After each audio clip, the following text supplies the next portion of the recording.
Ajo kishte edhe 10 kushërinë të saj. Ata jetonin në një qytet më larg. E lajmëruan se do të vinin për të festuar datëlindjen e saj.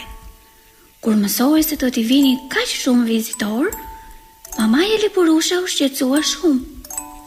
Tavolina e vetme që ato kishin ishte e vogël, dhe rreth saj nuk mund të uleshin aq shumë miq. Kishin vetëm 3 gota, 3 pjata dhe 3 karrige, sepse vetëm 3 vete ishin në shtëpi. Mos u shqetëso, mama, se do shkoj unë t'i kërkoj te komshin tam, tha Lepurushja. Dhe kështu bëri.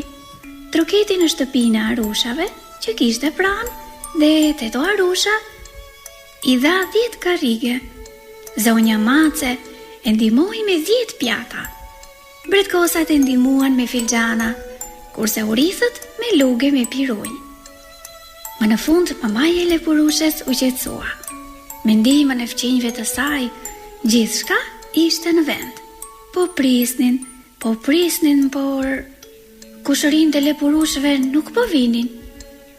Më në fund, erdhi postieri. Ai kishte sjell një telegram në të cilin thuhej: Jemi të gjithë të shtrirë në shtrat, nga një helmim i fortë dhe nuk mund të vim dot për datëlindje. Ju urojmë që ta kaloni sa më mirë festën, edhe 100 vjet të tjera, kushërinë Lepurusha. Sa shumë u mërzit mamaja Lepurushe. Gjithë ato lodhet e shpenzime dhe ata nuk do të vinë. E kishte marrë vesh gjithë pylli. Lepurushja, kur e pa maman të mërzitur, i erdhi keq dhe i tha që të mos mërzitej, se do ta zgjidhte ajo këtë punë. Troketi përsëri në dyert e fëmijëve dhe i ftoi të gjithë për datëlindjen e saj.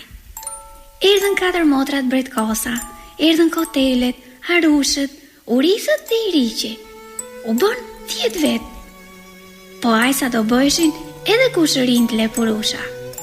Sa mirë që e kaluan të gjithë së bashku. Thonë se një datëlindje të tillë më të bukur nuk ishin parë e dëgjuar asnjëherë. Dëgjues të vegjël, natën e mirë.